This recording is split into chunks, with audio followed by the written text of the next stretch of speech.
மாதந்தோறும் 4 மில்லியன் பார்வையாளர்களை சென்றடையும் நமது நியூஸ் டைம் டிஎன் சேனலில் உங்களது விளம்பரங்கள் இடம்பெற வேண்டுமா? உடனே தொடர்பு கொள்ளுங்கள் 7603836167. உங்களுடைய பிசினஸை அடுத்த கட்டத்திற்கு கொண்டு செல்ல எங்களுடன் இணையுங்கள். நியூஸ் டைம் டிஎன் நேயர்களுக்கு வணக்கம். இன்று நம்முடன் மூத்த பத்திரிகையாளர் திரு தாமோதரன் பிரகாஷ் அவர்கள் இணைஞ்சிருக்கார். வணக்கம் சார். வணக்கம் அனிதா டேனியல் மேடம். வணக்கம் சார். ஆதவ அர்ஜுனா பார்த்தீங்கன்னா அதிமுகவை ஒரு கட்சியாகவே பார்க்காதீங்க, அதெல்லாம் ஒரு பொருட்டாகவே எடுத்துக்காதீங்க அப்படின்ற மாதிரி சொல்கிறாரு. இதுக்கு எதிர்ப்பாக எடப்பாடி அவர்கள் என்ன சொல்கிறாருன்னு பார்த்தீங்கன்னா, விஜய் அவர்கள் இந்த கரூரில் நடந்த சம்பவத்தில் இந்த 40 பேர் உயிரிழப்புக்கு அப்புறம் வெளியவே வரல, உள்ளே போய் பூந்துக்கிட்டாரு, அவர் ரொம்ப பயப்படுறாரு அப்படின்ட்டு இப்போ இவங்க 2 பேரும் நேருக்கு நேர் மோதிக்கிறாங்களே சார், எதனால? பார்த்தீங்கன்னா விஜய் எந்த விழாவில் பேசினாலும், இப்போது கலைஞர் பேசினா கலைஞர் பேசுகிறது தான் ஹைலைட் ஆகும், ஸ்டாலின் பேசினா ஸ்டாலின் பேசுகிறது தான் ஹைலைட் ஆகும், எடப்பாடி பேசினா எடப்பாடி பேசுகிறது தான் ஹைலைட் ஆகும். ஆனால் விஜயோட ஃபங்க்ஷனில் மட்டும் விஜய் பேசுகிறது ஹைலைட்டே ஆகாது. ஆதவ் என்ன பேசுகிறாரோ அதுதான் ஹைலைட் ஆகுது. இப்போ போன ஃபங்க்ஷனில் எடப்பாடி அதிமுக ஊழல் கட்சி அப்படின்னார், அது மட்டும்தான் லைட்டாக வந்துச்சு. ஆனால் அதுக்கு நேர்மாறாக விடுதலை சிறுத்தைகள்லாம் ஒரு கட்சியே கிடையாது. திருமான நீங்கள் எங்களை என்ன வேணால் திட்டுங்க, ஆனால் உங்ககிட்ட இருக்கவங்களாம் இங்கே வந்துட்டாங்க, உங்ககிட்ட இருக்கிறது 20 பேர் தாங்கிறாங்க அப்படின்னு ஆதவ் பேசுகிற அது ஹைலைட் ஆயிடுச்சு. செம்ம ரைடு, வீட்டாண்டெல்லாம் ஆட்கள் போயிட்டாங்க, போயஸ் கார்டனுக்கெலாம். நீ வெளியே வர முடியாது, ஏன்னா இவரோட இன் அண்ட் அவுட்டு தெரிஞ்சவனுங்க விடுதலை சிறுத்தைகள். இவர் விடுதலை சிறுத்தைகள் வச்சுன்னு தான் வராரு. அந்த மாதிரி ஆதவ் பேசுகிறது தான் ஹைலைட் ஆகுது. அதே மாதிரி பார்த்திங்கன்னா இப்போ எடப்பாடி தேவையே இல்லாமல் கரூர் சம்பவத்தில் விஜய் தப்பு பண்ணலன்னு சட்டமன்றத்தில் ஆர்கியூ பண்ணுறாரு. அது இல்லாமல் பயங்கரமாக விஜய்க்கு வக்கீல் மாதிரி பேசிகிட்டு இருந்தார். யாரோ ஒருத்தன் இவங்களே செட்டப் பண்ணி தாவேகா கொடியை வச்சு ஆட்டி ஒரு ஊர்வலத்தில் சிக்னல் கிடச்சிருச்சு அப்படின்னு புலகாங்கிதப்பட்டு அடுத்து பெரிய கட்சி கூட்டணிக்கு வரும்னு சொல்லி அது விஜய் கட்சின்ற மாதிரி இமேஜை பரப்பி எல்லாமே பண்ணார். இதெல்லாம் தேவையே இல்லாத வேலைங்க. இப்போது விஜயை அட்டாக் பண்ணி அவர் பேசுகிறார். ஆதவ் அர்ஜுன் பேசுனது தான் செம்ம காமெடியாக பேசியிருக்காரு. ஏடிஎம்கேலாம் ஒரு கட்சியா? அதெல்லாம் 4 வருஷமாக எங்கே இருக்குதுன்னே தெரியல அந்த கட்சி. இவருக்கு உலகத்தில் எதுவுமே பொருட்டு கிடையாது. ஒரு விதமான அட்டென்ஷன் சீக்கிங் பேச்சுன்னு சொல்லுவாங்க. அதாவது இப்போ நம்ம நியூஸை பற்றி டிஸ்கிரைப் பண்ணுவாங்க. ஒரு நாய் மனுஷனை கடித்தா நியூஸ் கிடையாது, மனுஷன் நாயை கடித்தா நியூஸ். அந்த மாதிரி ஆதவ் அர்ஜுன் அட்டென்ஷன் சீக்கிங்காக பேசக்கூடிய ஒரு ஆள். எதோ ஒன்றா ஏடாவிடமாக பேசுவார். அப்படி பேசுறதுல ஏடிஎம்கே பற்றி அவர் பேசுகிறார். அவரோட இன்டென்ஷன் ஏடிஎம்கேவை கண்டுக்காதீங்க, சமூக வலைதளங்களில் ஏடிஎம்கேவை அட்டாக் பண்ணாதீங்கன்றது தான் அவரோட இன்டென்ஷன். ஆனால் அவர் யூஸ் பண்ண வார்த்தைகள் 4 வருஷமாக அந்த கட்சி எங்கேயுமே இல்லை, ஏடிஎம்கே வேஸ்ட்டு, ரைட்டுங்களா? அதை பற்றி பேசுகிறது டைம் வேஸ்ட்டு, அது ஒரு வேஸ்ட்டு கட்சி. தமிழக அரசியல் வரலாற்றில் 2 திராவிட இயக்கங்கள், திமுக அதிமுக தான் அதிக வருஷம் ஆட்சியில் இருந்த கட்சி. அதிமுக கிட்டத்தட்ட ஒரு 30 வருஷம் கவர்மெண்ட்லேயே இருந்திருக்காங்க. அப்போது அந்த கட்சி என்னவா இவருக்கு வேஸ்ட்டு கட்சியா? அதை பற்றி பேசுகிறது டைம் வேஸ்ட் தான். இதை சொல்கிறது யார்? நேற்று அரசியலுக்கு வந்த ஆதவ் அர்ஜுன் ரெட்டி, ரைட்டா? நேற்று பெஞ்ச மழையில் முளைச்ச காளானின்னு சொல்லுவாங்க இல்லையா? அந்த மாதிரி நேற்று பெஞ்ச மழையில் முளைச்ச காளான் ஒரு 30, 50, 60 வருஷமாக நிற்கிற ஆலமரத்தை பார்த்து இந்த காளான் சொல்லுது நீ வேஸ்ட்டு, பேசுறது டைம் வேஸ்ட்டு அப்படின்னு இவர் சொல்கிறார். அவர் இப்போ தான் ஞானோதயம் இந்த மாதிரி புத்தருக்கு எப்போது ஞானோதயம் வரும்ல, அந்த மாதிரி எடப்பாடிக்கு திடீர்னு ஒரு ஞானோதயம் அவர் நீங்கள் 41 பேர் இறந்து விழுந்தாங்க, அவங்களுக்கு ஆறுதல் சொல்ல அக்கறை செலுத்தலை, நாங்கள்லாம் சின்ன வயசில் ஒவ்வொரு கிளை செயலாளராக இருந்து அரசியலுக்கு பொதுச் செயலாளராக முதலமைச்சராக வந்திருக்கோம், எங்களுக்கு இருக்கக்கூடிய அரசியல் அனுபவத்தில் ஒரு பங்கு கூட உனக்கு கிடையாது, நீ லாய்க்கே கிடையாது அப்படி இப்படின்னு சொல்லிட்டு அவர் பேசியிருக்கார். இது ரெண்டுமே வந்து தவறான விஷயங்கள் தான். ஆதவ் அர்ஜுன் வந்து ஏடிஎம்கே பற்றி பேசுனதும் மிக மிக தவறான விஷயம்.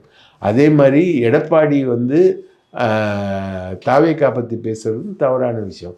அப்போது இன்றைக்கி தவறுன்னு சொல்கிற நீ ஏன் சட்டமன்றத்தில் அவ்வளோ லெங்க்த்தாக வாதாடின விஜய்க்கு? அன்றைக்கி திமுக எதிர்த்தது விஜயை கார்னர் பண்ணிச்சு. நீயும் சேர்ந்து கார்னர் பண்ணியிருந்தீங்கன்னா, ஏடிஎம்கேவும் திமுகவும் சேர்ந்து கார்னர் பண்ணியிருந்தோன்னா விஜய் காணாமல் போயிருப்பார், மக்களிடமிருந்து தனிமைப்பட்டு போயிருப்பார். அதுக்கப்புறம் போலீஸ் விசாரணை எதிர்கொண்டிருப்பார். போலீஸ் விசாரணை வேறு மாதிரி போயிருக்கும். ரைட்டாக இன்றைக்கி சிபிஐயில் நடக்கிறதெல்லாம் இங்கேயே நடந்திருக்கும். இவ்வளோ விஷயத்துலேருந்து அவரை காப்பாற்றினது யார்? அண்ணன் எடப்பாடி, அண்ணன் அண்ணாமலை, பிஜேபி. அவர் கூட நன்றி கூட சொன்னார்ல, எனக்காக இந்த துயரம் மிகுந்த நாட்களில் என்னுடன் இருந்த கர்த்தருக்கு ஸ்தோத்திரம் என்ற மாதிரியே பேசுவார். இந்த துயரம் மிகுந்த நாட்களில் என்னுடன் இருந்த எனது சகோதரர்களுக்கு நான் நன்றி சொல்கிறேன் அப்படின்ற மாதிரி அவர் ப்ரேயர் பண்ணியிருப்பார் விஜய். இதெல்லாமே நடந்திருக்காது. ஸோ ரெண்டுமே என்ன சொல்லுவாங்க சென்னை லாங்குவேஜில், பம்பரம் நல்லா சுற்றும், அது ஒரு மாதிரி எகிரி எகிரி சுற்றினா தொகுறு பம்பரம்னு சொல்லுவாங்க. அது வந்து கையில் இப்படி ஏற்ற முடியாது. அந்த மாதிரி இது ரெண்டுமே தொகுறு பம்பரமாக பேசிக்கிட்டு இருக்கக்கூடிய விஷயந்தான் இப்போ நடந்துகிட்டு. சார், இப்போ இந்த காங்கிரஸ் திமுக கூட்டணிக்குள்ளே வந்து ஒரு பெரிய சண்டை ஒன்று வர மாதிரி இருந்தது. அந்த சண்டைக்கு முதல் காரணமாக இருந்த கேரளாவை சேர்ந்த மாநில தலைவர், காங்கிரஸோடைய மாநில தலைவரான KC வேணுகோபால் அவர்கள் வந்து தமிழக முதலமைச்சர் MK ஸ்டாலின் அவர்களை மீட் பண்ண போகிறாங்க, சந்திக்க போகிறாங்க அப்படின்னு ஒரு தகவல் வருது சார். ஆமாம், இப்போது காங்கிரஸ் திமுக மோதல் வந்து உச்சகட்டத்துக்கு ஒரு லெவலுக்கு போச்சு. இப்போ தளபதினு ஒரு எம்எல்ஏ வந்து நீங்கள் ஒரு தொகுதிக்கு 4000 ஓட்டு கூட வாங்க மாட்டீங்கன்னு சொன்னார். இன்றைக்கி வந்து காங்கிரஸ்காரங்க அவர் தொகுதியிலேயே நான் காங்கிரஸ் கட்சிக்கு வாக்களிங்கள்னு போஸ்டர்லாம் அடித்து ஓட்டியிருக்காங்க. இது ஒரு உச்சகட்டத்துக்கு போச்சு. இப்போது கனிமொழி போய் பார்த்து பேசுகிறாங்க, சப்ரீசன் பார்த்து பேசியிருக்காரு, டிஆர் பாலு பார்த்து பேசியிருக்காரு, ராகுலை சுற்றி அவங்க பேசி ஒரு முடிவுக்கு இவங்க கொண்டு வந்துட்டுருக்காங்க. இந்த முடிவு வந்து டெஸ்பரேட்டாக போகுன்றது போது தான் இவர் SA சந்திரசேகர் சொல்லியிருக்காரு, காங்கிரஸ் பவர் இல்லாமல் இருக்குது, அதுக்கு பவர் கொடுக்கணுன்னு தாவேக்கு ஆசைப்படுது, நீங்கள் வந்து அதுக்கு ஆதரவு கொடுங்க, காங்கிரஸ் வந்து தாவேக்காவோட சேருங்க, அப்போ தான் அதுக்கு பவர் வரும் அப்படின்ற மாதிரி சொல்லியிருக்காங்க. இப்போ என்னன்னா KC வேணுகோபால் வந்து கேரளாவுடைய கேரள மாநில காங்கிரஸ் தலைவர். அவர் வந்து கேரளாவில் இருக்கக்கூடிய விஜய் ரசிகர்களை வந்து காங்கிரஸ்க்கு ஆதரவாக வாக்கு போட வச்சா காங்கிரஸ் வந்து அங்கே ஆட்சிக்கு வந்துடும் அப்படின்ற மாதிரி ஒரு கால்குலேஷனில் கேரளா, பாண்டிச்சேரி, தமிழ்நாடு அப்படின்ற மாதிரி விஜயை கொண்டு வர்றார். விட்டா ஃப்ரான்ஸு, மலேசியா, சிங்கப்பூர், அமெரிக்காலெல்லாம் கூட விஜய் ரசிகர்கள் இருக்காங்க. மலேசியாவில் நிறையவே இருக்காங்க. அங்கெல்லாம் கூட வந்து விஜய்க்காக ஓட்டு விழும் அப்படின்னு இவங்கெல்லாம் சொல்லுவாங்க போல இருக்குது. இப்போ அஜித் ரசிகர்கள், ரஜினி ரசிகர்கள், இவங்கெல்லாம் சிவகார்த்திகேயன் ரசிகர்கள்லாம் என்ன ஆனாங்கன்னு தெரியல. விஜய்க்கு மட்டும்தான் வந்து உலகம் ஃபுல்லாக ரசிகர்கள் இருக்காங்க அப்படின்ற மாதிரி இவங்களுடைய பில்டப்பு. அவர் தான் வந்து KC வேணுகோபால் தான் வந்து பிரவீன் சக்கரவர்த்தி உட்பட எல்லார்கிட்டையும் பண்ணுறாங்க. இவங்களை எல்லாரையும் ஆப்ரேட் பண்ணுறது ஆதவ் அர்ஜுன் ரெட்டி. அவரோட லாட்ரி அமௌண்ட்டு தான். நம்ம பிரவீன் சக்கரவர்த்திக்கு மட்டும் 3 கோடி ரூபாய் கொடுத்துருக்கிறதா தகவல். இதுதான் வந்து சண்டை. இந்த சண்டையை எப்படி தீர்க்கிறதுன்னு பார்த்தா, கடைசியில் KC வேணுகோபாலே நேரடியாக வந்து ஸ்டாலினை சந்திக்க வச்சு பேசுறது அப்படின்ற மாதிரி இருக்குது. இப்போது கேரளாவில் வந்து திமுக ஒரு நிலை எடுத்திருக்கு. அவங்க வந்து இடது முன்னணியை ஆதரிக்கிறாங்க. திமுக இடது முன்னணியை ஆதரிக்கிறாங்கன்னா இப்போ காங்கிரஸுக்கு எதிராக இருப்பாங்க கேரளாவில் அப்படின்ற ஒரு பொசிஷன் வருது. ஒருவேளை இனிமேப்பட்டு 2 பேருக்குமே ஆதரவு இல்லை அப்படின்ற மாதிரி ஒரு பொசிஷனை திமுக எடுக்கிறதுக்கான வாய்ப்பு இருக்குது. கேரளாவை பொறுத்த வரைக்கும் லெஃப்ட் ஃப்ரண்ட்டுக்கும் ஆதரவு இல்லை, காங்கிரஸுக்கும் ஆதரவு இல்லை, 2 பேருக்குமே ஆதரவு இல்லை. ஏன்னா 2 பேரும் தமிழ்நாட்டில் இவங்க கூட்டணியில் இருக்காங்க. அதனால் ஆதரவு இல்லைன்னு நடுநிலையை எடுக்கிறதுக்கான வாய்ப்பு இருக்குது. தமிழர்கள் ஓட்டு வந்து நீங்கள் உங்களுக்கு பிடிச்சவங்களுக்கு ஓட்டு போடுங்க அப்படின்ற மாதிரி திமுக ஒரு நிலை எடுக்க வாய்ப்பு இருக்குது. அதனால் அவரை கொண்டு வந்து பேசுகிறாங்க. இப்போது கனிமொழியெலாம் போய் பேசி ராகுல் காந்தி கிட்டலாம் பேசி எல்லாம் பண்ணுறாங்க. அது வந்து ரொம்ப டெஸ்பரேட்டாக போகிறதுனால சென்னைக்கு வரக்கூடிய கேசி வேணுகோபாலை எப்படியாவது விஜயை சந்திக்க வைக்கணும்னு ஒரு முயற்சி நடக்குது. அந்த வேணுகோபாலுடைய விசிட் வந்து மாதந்தோறும் 4 மில்லியன் பார்வையாளர்களை சென்றடையும் நமது நியூஸ் டைம் டிஎன் சேனலில் உங்களது விளம்பரங்கள் இடம்பெற வேண்டுமா? உடனே தொடர்பு கொள்ளுங்கள் 7603836167. உங்களுடைய பிசினஸை அடுத்த கட்டத்திற்கு கொண்டு செல்ல எங்களுடன் இணையுங்கள். இந்த 2 கட்சிக்கு இடையில இருக்கக்கூடிய கேப்பை வந்து ஃபில் பண்ணும் அப்படின்ற ஒரு பெரிய எதிர்பார்ப்போடு தான் அந்த விசிட் வந்து நடக்குது. இதை தொடர்ந்து பார்த்தீங்கன்னா பிப்ரவரி மாதம் 7ஆம் தேதி வந்து திமுகலேருந்து கூட்டணி கட்சிகள் எல்லாருமே வந்து நேரில் சந்தித்து முதலமைச்சர் மு க ஸ்டாலின் அவர்கள் வந்து பேச போகிறாரு அப்படின்ற ஒரு தகவல் வருது சார். என்ன மாதிரியான மீட்டிங்காக இருக்கும் சார் அது? அதுதான் மு க ஸ்டாலினுடைய coalition management. DMK coalition management பற்றி பெரிய அளவுக்கு நியூஸஸ் வந்ததே கிடையாது. நான் இப்போ ஒரு தகவல் சொல்கிறேன். எல்லா கட்சியுமே என்ன சொல்லுவாங்க, அது எல்லா கட்சியும் தாவேக்காவோட போவதா ஆசைப்படுவாங்க அப்படின்ற மாதிரி ஒரு விஷயத்த சொல்கிறாங்க. ஆனால் இன் டேர்ன் வந்து உண்மையான ஃபேக்ட் என்னென்னா, அவங்க எல்லாருமே திமுகவோட வர்றதுக்கு தான் அவங்க ஆசைப்படுறாங்க. இப்போது காங்கிரஸ் வந்து 25 தொகுதிகளில் நின்றுது, 18 தொகுதிகளில் ஜெயிச்சுது. இப்போது மு க ஸ்டாலினோட பொலிட்டிக்கல் ஆங்கிள் அண்ட் டேங்கிள் என்னென்னா, அவர் வந்து அந்த வின்னபிலிட்டியை கூட்டி தரேன் அப்படின்றாரு. நீங்கள் வந்து 18 தொகுதியில் தான் ஜெயிச்சிங்க, அப்போ நம்ம வந்து எதிர்கட்சியாக இருந்தோம், நம்ம கையில் அரசு கிடையாது, போலீஸ் கிடையாது, உளவுத்துறை கிடையாது, பணமும் கிடையாது திமுக கிட்ட. அப்படி தான் நம்ம வந்து ஃபேஸ் பண்ணோம். அன்றைக்கி வந்து 25 தொகுதி நின்று 18 தொகுதி ஜெயிச்சிங்க. இப்போது வந்து நீங்கள் 25 தொகுதியை உங்களுக்கு நாங்கள் திருப்பி கொடுத்தாலும் இந்த முறை நீங்கள் 22 தொகுதி ஜெயிப்பீங்க. அதாவது ஜெயிக்கிற தொகுதிகளுடைய எண்ணிக்கையை வந்து நாங்கள் உங்களுக்கு அதிகப்படுத்தி தருவோம் அப்படின்றது தான் இவருடைய டேக்கிள். ஜெயிக்கிற இப்போது விடுதலை சிறுத்தைகள்னால் 4 தொகுதி 4 எம்எல்ஏ இருக்காங்க, நீங்கள் வந்து ஒரு 5 எம்எல்ஏ ஜெயிப்பீங்க அப்படின்ற மாதிரி. கம்யூனிஸ்ட் எத்தனை எம்எல்ஏ இருக்காங்க அதுக்கேற்ற மாதிரி அந்த மாதிரி ஒரு டிஃப்ரெண்ட்டான டேக்கிள் தான் பண்ணாங்க. இப்போது எல்லா கட்சிகளும் வந்து இன்றைக்கி அதிமுகவோட போகிறாங்க, தவைக்காவோட போகிறாங்கன்னெலாம் பேசுகிறாங்க. அந்த பேச்சுக்கள்லாம் பார்த்திங்கன்னா, இப்போ டிடிவி எடுத்துக்கிட்டால் அவர் செந்தில் பாலாஜி மூலமாக கூட்டணி பேசின கட்சி வந்து திமுகவோட கூட்டணி பேசுகிறார். அவர் பேசும்போது அந்த கூட்டணிக்குள்ளே டிடிவி தினகரன் செந்தில் பாலாஜி மூலம் பேசின கூட்டணி வந்து ஒத்து வரல. அதுக்கப்புறம் தான் அவர் வந்து பிஜேபி ஃபோல்டுக்கு போகிறாரு, அங்கே போகிறாரு, இங்கே போகிறாருன்னாங்க. அவர் தாவேக்காவோட பேசினதாக சொல்கிறாங்க. அவர் தாவேக்காவோட டிடிவி தினகரன் எந்த பேச்சுவார்த்தையும் நடத்தலை. ராமதாஸும் அதே மாதிரி இங்கே தான் பேசிக்கிட்டு இருக்கார். தேமுதிகவும் சரி இங்கே தான் பேசிக்கிட்டு இருக்காங்க. ஸோ மு க ஸ்டாலின் சிஸ்டம் ஆஃப் மேனேஜ்மெண்ட் வந்து அவர் வச்சுக்கிட்டு இருக்காரு. இந்த முறை பல புதிய கட்சிகளையும் அவர் வந்து இந்த கூட்டணிக்குள்ளே கொண்டு வர்றாரு.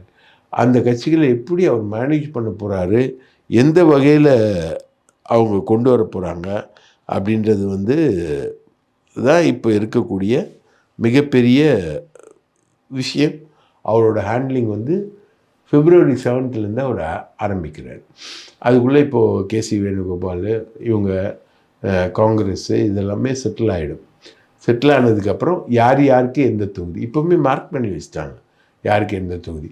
காங்கிரஸ் ஒருவேளை திமுக கூட்டணியை விட்டு போச்சுன்னா கூட எவ்வளோ தொகுதிகளில் திமுகவுக்கு பாதிப்பு வரும், எந்த சப்செக்ஷனில் பாதிப்பு வரும் அப்படின்றது ஒரு பெரிய இது இருக்குது. இப்போது டாக்டர் ராமதாஸ் வந்து தாவேக்கா பக்கம் போகிறான்னு வச்சுக்கோங்களேன். டாக்டர் ராமதாஸ் தாவேக்கா பக்கம் போனால் விடுதலை சிறுத்தைகள் கட்சியில் ஒரு பெரிய செக்ஷன் வந்து தாவேக்காவுக்கு போயிருக்கு, ஆதரவாக போயிருக்கு. ஒரு சர்வேயை வந்து எம்ஆர்கே பன்னீர்செல்வம் எடுத்திருக்காரு, பொன்முடி எடுத்திருக்காங்க, துரைமுருகன், அந்த டீம் எல்லாமே அந்த வட மாவட்டங்களில் எடுத்திருக்காங்க.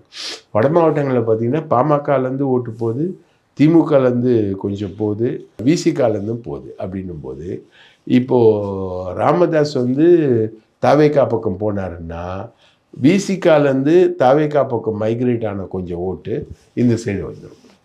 இப்படி ஒவ்வொரு ஏரியாவையும் ஸ்கேன் பண்ணி கணக்கு போட்டு வச்சுருக்காங்க டிஎம்கே. அதாவது அன்காம்ப்ரமைஸ்டு ஸ்ட்ராட்டஜிக்கு சயின்டிஃபிக்காக அவங்க கேல்குலேட் பண்ணி வச்சுருக்காங்க. ஆனால் இது எல்லாமே யார் கையில் இருக்குன்னா, இப்போ தேமுதிக பேசிக்கிட்டு இருக்கு, அது அலோவ் பண்ணுறதா வேணாமன்றது ஸ்டாலின் கையில் இருக்குது. ரைட்டுங்களா? அதே மாதிரி ராமதாஸ் அவர் பேசிக்கிட்டு இருக்காரு, அவர் அலோவ் பண்ணுறதா வேணாமான்ற கீ வந்து ஸ்டாலின் கையில் இருக்குது. ரைட்டுங்களா? இப்போது அருள் பாமக எம்எல்ஏ அவர் தான் பேசிக்கிட்டு இருக்கார். இங்கே செந்தில் பாலாஜி டிடிவிக்காக பேசுகிற மாதிரி அருள் தான் பேசிக்கிட்டு இருக்கார். அவரோட டிஎம்கே வந்து லைவாக கான்டாக்டில் இருக்குது. அதே அருள் வந்து என்ன சொல்கிறேன், நாங்கள் தாவேக்காவோடையும் பேசுகிறேன்ற மாதிரி சொல்லிக்கிட்டு இருக்கார். ஆனால் திமுகவோட அவங்க பேசக்கூடிய பேச்சோட ட்ரெண்ட் என்ன, அதோட ரிசல்ட் என்ன, எவ்வளோ சீட்டு கொடுப்பாங்க, என்ன அட்ஜஸ்ட்மெண்ட்டு அப்படின்ற சூத்திரம் எல்லாத்தையுமே வச்சுருக்கிறது ஸ்டாலின் தான். போன முறை மாதிரிலாம் கிடையாது. இந்த முறை ரொம்ப ஷ்ரூடாக பிளான் பண்ணி வராரு. அவர் ஆட்சிக்கு வரும்பொழுது இது 10 இயர்ஸ்க்கான கவர்மெண்ட் அப்படின்ற மாதிரி தான் அவர் வரார். ஸோ அவரு டாக்டிக்கல் எல்லாம் ரொம்ப கேட்டகாரிக்கலாக அவங்க பிளான் பண்ணுறாங்க. அதை தாண்டி இருக்கக்கூடிய ஆன்டி இன்கம்பன்சி, தாவேக்கா ஃபேக்டர், இதெல்லாம் என்ன பண்ணுன்றது தான் எலெக்ஷன். அதுக்கு மேலே என்ன நடக்குன்றது தான் எலெக்ஷன். இப்போ ஏடிஎம்கே கூட்டணி அவங்க என்ன பண்ணுறாங்க அப்படின்னு இன்றைக்கி கூட ஒரு கருத்து கணிப்பு எடுத்து எடப்பாடி பழனிசாமி வந்து 38% வரப்போகிறாரு, ஸ்டாலின் வந்து ஒரு 32% தான் வரப்போகிறாரு அப்படின்னு தினமலரும் சாணக்கியாவும் சேர்ந்து ஒரு கருத்து கணிப்பு கொடுத்துருக்காங்க. அதெல்லாம் ஃபேக்டே கிடையாது. ரைட்டுங்களா? அதெல்லாம் வந்து உட்காந்து எழுதுகிற டேபிள் ஒர்க்கு தான்.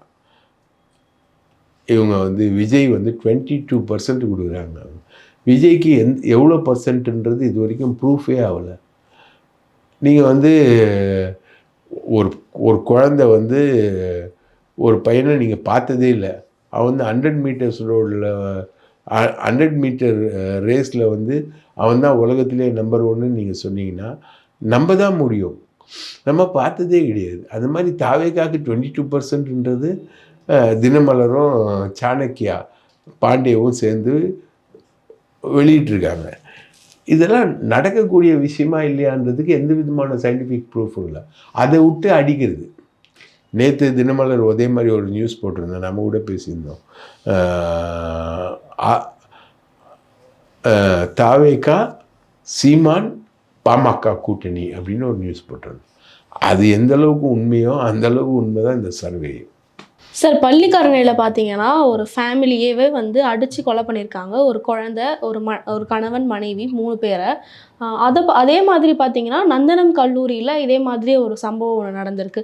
தொடர்ந்து வந்து இந்த மாதிரி சீர்கேடுகள் நடந்துட்டு இருக்க வகையில் இப்போ பார்த்தீங்கன்னா எடப்பாடி அவர்களும் விஜய் அவர்களும் என்ன சொல்கிறாங்கன்னா, சட்ட ஒழுங்கு வந்து சீர்குலைஞ்சிட்டே இருக்குது அப்படின்ற மாதிரியான ஒரு இது சொல்கிறாங்க. நம்மளும் தொடர்ந்து நம்ம நேர்காணலில் நிறைய சட்ட ஒழுங்குகளை பற்றி பேசிகிட்டு இருக்கோம். ஸோ இந்த வகையில் இப்போ இது ஒன்று வந்திருக்கே சார். அது பள்ளிக்கரணை இன்சிடெண்ட் வந்து ரொம்ப சோகமான இன்சிடெண்ட்டு. ஒரு அம்மா, குழந்தை, கணவன் 3 பேரையும் அடித்து சாவடிச்சிருக்காங்க. வந்து 7 பேர் சேர்ந்து சாவடிச்சிருக்காங்க. இதில் அன்ஃபார்ச்சுனேட் என்னென்னா, செத்தவனும் பீகார்காரன், அடித்தவனும் பீகார்காரன். அடித்தவனில் ஒருத்தன் வந்து இவனோட மனைவியுடைய தம்பி. இவனுங்களுக்குள்ளே குடிச்சிட்டு அடித்து தகராறாகி கொலை பண்ணியிருக்கானுங்க. குழந்தையும் சேர்த்து கொலை பண்ணிட்டாங்க. முதல்ல புருஷன் பொண்டாட்டி அடித்து கொண்டு இருக்கானுங்க. அதுக்கப்புறம் அது குழந்தை பார்த்தோன்னா குழந்தையும் அடித்து கொலை பண்ணியிருக்கானுங்க. கொலை பண்ணிவிட்டு இவனுங்க பாடியை டிஸ்போஸ் பண்ணது வந்து குப்பை தொட்டில் போகிறதுக்கு எடுத்துகிட்டு போயிருக்காங்க, குப்பை கிடங்குல. அதில் ஒரு பாடி மிஸ் ஆகி அது குப்பை கிடங்குல போடல, வெளியில் போட்டதுனால போலீஸ் டிடெக்ட் ஆகிடுச்சு. டிடெக்ட் ஆகிட்டு இந்த 7 பேரையும் கைது பண்ணிட்டாங்க. ரைட்டுங்களா? இது ஒரு நார்த் இந்தியன் ஃபேமிலிக்குள்ளே அவங்களுக்குள்ளே குடிச்சிட்டு அடிச்சிட்டு நடந்த ஒரு தகராறு. இதுக்கும் சட்டம் ஒழுங்குக்கும் என்ன சம்மந்தம்? இது ஒரு இன்சிடெண்ட். இது உடனே இதை வந்து இப்போ எலெக்ஷன் நேரம்ன்றதுனால அதை சென்சிட்டைஸ் பண்ணி கொண்டு வராங்க. அதே மாதிரி நீ பார்த்தீங்கன்னா நந்தனம் இன்சிடெண்ட் வந்து ஒரு பொண்ணு, அது ஒரு புகார் கொடுத்துருக்கு. அது ஒரு கேன்டீனில் வேலை செய்யுது, கணவனை இழந்துட்டு அந்த கேன்டீன்லேயே தங்குறாங்க. அந்த பொண்ணுக்கிட்ட வந்து அந்த கேன்டீன் ஓனரும் சமையல்கார மாஸ்டரும் தப்பாக நடந்துக்கிறாங்க. இதை நீங்கள் எப்படி ப்ரிவென்ட் பண்ண முடியும்? அங்கேயே தங்கியிருக்கக்கூடிய பொண்ணு, ரொம்ப நாளாக தங்கியிருக்கங்க, கணவனை விட்டு பிரிஞ்ச பொண்ணு, அந்த பொண்ணுக்கிட்ட இவங்க 2 பேர் தப்பாக நடந்திருக்காங்க. இது நீங்கள் இதெல்லாம் என்ன சொல்லுவாங்கன்னா சட்டம் ஒழுங்கில் இது வந்து ஸ்ட்ரே இன்சிடெண்ட், அதாவது பர்சனலாக மோட்டிவில் நடக்கக்கூடிய சம்பவங்கள். இது வந்து ஒரு ரவுடிசம், ஆர்கனைஸ்டு ரவுடிசம். இப்போது வெள்ளைக்காளி நம்ம பேசினோம் இல்லையா, வெள்ளைக்காளி மாதிரி துப்பாக்கி பல வருஷமாக நடந்துக்கிட்டு இருக்கு, 21 கொலை நடந்திருக்கு, நிறைய என்கவுண்டர்ஸும் நடந்திருக்கு. அந்த மாதிரி ஒரு இன்சிடெண்ட்டுன்னா அதில் வந்து சட்டம் ஒழுங்கை ரிலேட் பண்ணலாம். இது வந்து ஒரு ஃபேமிலி, நார்த் இந்தியன் ஃபேமிலிக்குள்ளே நடக்கக்கூடிய டிஸ்பியூட்டில் அவங்க சொந்தக்காரனே அடிச்சிருக்காங்க, அடித்து ஒரு கொலை வந்து நடக்குது. இப்போ நார்த் இந்தியாவில் வந்து இதெல்லாம் வந்து ரொம்ப சாதாரணமான விஷயம். அவங்களுக்குள்ளே அடிச்சுக்கிறது, கொலை பண்ணுறது, இதெல்லாம் வந்து நார்த்தில் போனீங்கன்னா ரொம்ப சாதாரணமாக நடக்கக்கூடிய விஷயம். அவங்க இங்கே வேலைக்கு வரும்போது அதே இன்சிடெண்ட்டை இங்கே அரங்கேற்றுறாங்க. இது சட்டம், இதை வந்து எலெக்ஷன் டைமுக்கான சட்டம் ஒழுங்கு பிரச்சனையாக பிரேமலதா, அண்ணன் விஜய், எடப்பாடி இவங்கெல்லாம் வந்து சொல்கிறதுன்னு பார்த்திங்கன்னா, இந்த கில்லிங்ஸ் இருக்கு இல்லைங்களா, இந்த கொலைகள், இந்த விஷயங்கள்லாம், இதெல்லாம் வந்து ஒரு மோட்டிவான ஒரு விஷயமாகவே சொல்ல முடியாது. போலீஸோட ப்ரெசன்ஸ் வந்து இப்போ எல்லா இடத்துலையும் இருக்குது, போலீஸோட மூமெண்ட்ஸ் வந்து எல்லாத்துலேயும் இருக்குது.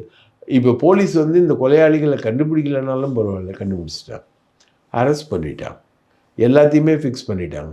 கேஸ் போடலனாலும் பரவாயில்ல, சாத்தாங்குளம் மாதிரி உள்ளே உட்கார வச்சு போலீஸ் ஸ்டேஷனில் அடித்து கொண்டாலும் பரவாயில்ல, அந்த மாதிரிலாம் எதுவுமே கிடையாது. இது நேரடியாக இருக்குது. இல்லை தூத்துக்குடி மாதிரி டமால்னு சுடுறது மாதிரி இல்லை, பொள்ளாச்சி காம கொடுக்குற மாதிரி தொடர்ந்து நடந்து மறைக்கப்பட்ட விஷயமும் கிடையாது.